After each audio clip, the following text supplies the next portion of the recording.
February 2009. And this is the monthly show with Chris Tiedeman.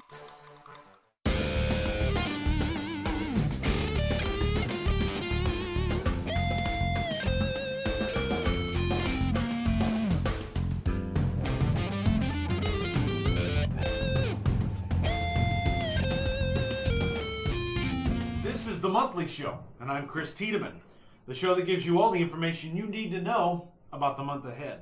Today we're going to take a look at February 2009. But first, let's take a look at some of the holidays you'll be celebrating this month. We start with the unofficial holiday of Super Bowl Sunday, which takes place on the 1st in Tampa, Florida.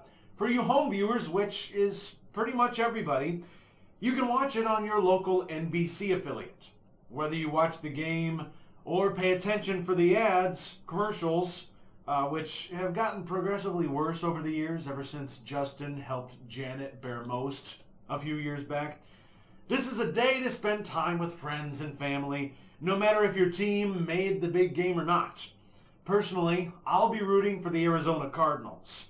However, I will never forget a very special game which took place on a Monday night back in 2005. It was the Miracle in the Desert, and I'm not talking about Super Bowl 42 in Arizona. I'm talking about a game between the Chicago Bears and those same Cardinals, where Devin Hester and the monstrous Bears defense helped defeat the Cardinals in one of the greatest Monday night games ever. The greatest ever! It was awesome! The Bears rule! The Bears rule! Woo! Woo! The Bears! We move next to Groundhog's Day on the 2nd. This, of course, is the day when Punxsutawney Phil pokes his head out of his hole and checks to see if we'll have 6 more weeks of winter. Or not. Or so. I think that's how it goes. Anyway, the day is wrapped up when Bill Murray steals the groundhog and drives him over a cliff. Now, speaking of celebrities, and we'll get to celebrity birthdays in a bit, it's awards season, everybody. We've already seen the Golden Globes and the SAG Awards take place, and so we can look forward to the Grammys on the 8th and the Oscars, which happen on the 22nd. Now, can I talk to you for a second, please? If Bob Saget can get his own Comedy Central roast and we celebrate his famed career in that time-honored tradition, Heath Ledger should definitely win the Oscar for his supporting role in The Dark Knight. There's just no question about it. Other days of note in February include Friday the 13th, National Women's Heart Day on the 14th. Now, ladies, can I speak to you for a second? Heart disease is the #1 cause of death for women in this country. Please, make sure you're taking care of yourself and see your doctor. This is a completely preventable disease. President's Day happens on the 16th, so get ready for all the sales happening then. Now, for all of my Canadian viewers, Curling is Cool Day happens on the 23rd. You know, you've seen those obscure Olympic events. For those of you who may not know, curling is an Olympic event. It happens. They take time and they give one of those expensive gold medals to the winner. National Tooth Fairy Day takes place on the 28th, and to round out the month, this year is a leap year, so there's a February 29th. More on that later. There's also a slew of unofficial holidays that happen in February, and they just happen to coincide with Valentine's Day. These include Dump Your Significant Jerk Day on the 7th, Satisfied Staying Single Day on the 11th, and depending on who you are, Friday the 13th. And National Call-In Single Day happens on the 14th. Now, along with those daily celebrations and observances, there are special week-long and month-long observances that happen. February includes National Children's Dental Health Month. Now, parents, let me talk to you for a second. Children should not have soda in their sippy cups. Let me repeat. Children should not have soda in their sippy cups.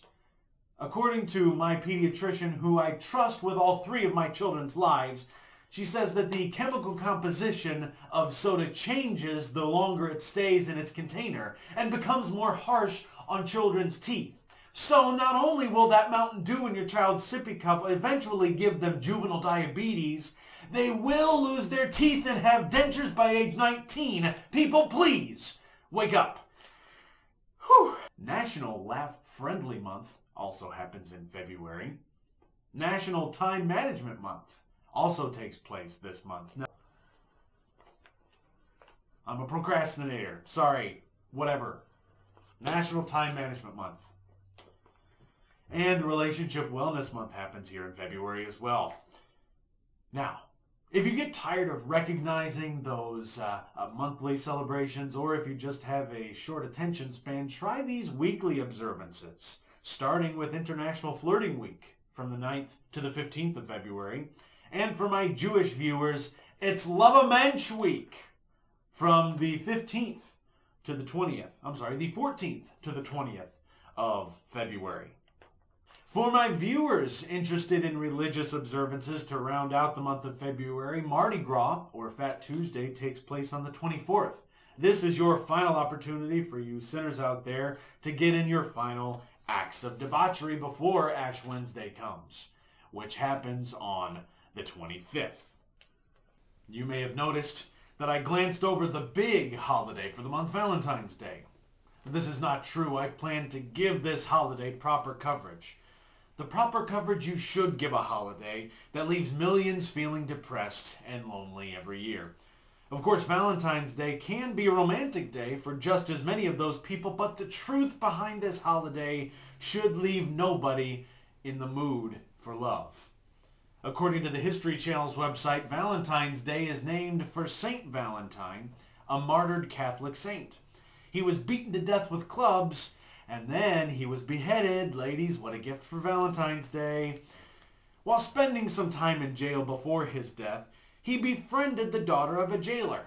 Before he was released into the hands of the people who would eventually kill him, he wrote her a letter and signed it, "From your Valentine." How romantic.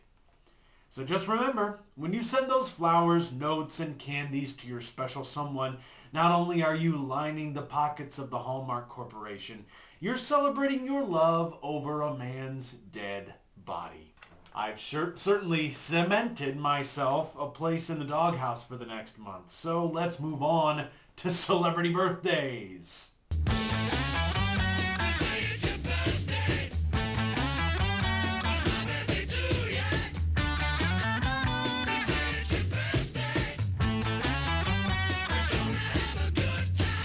In honor of Black History Month, which takes place also in February, I wanted to recognize Rosa Parks and W.E.B. Du Bois, two pioneers in the continuing struggle for civil rights.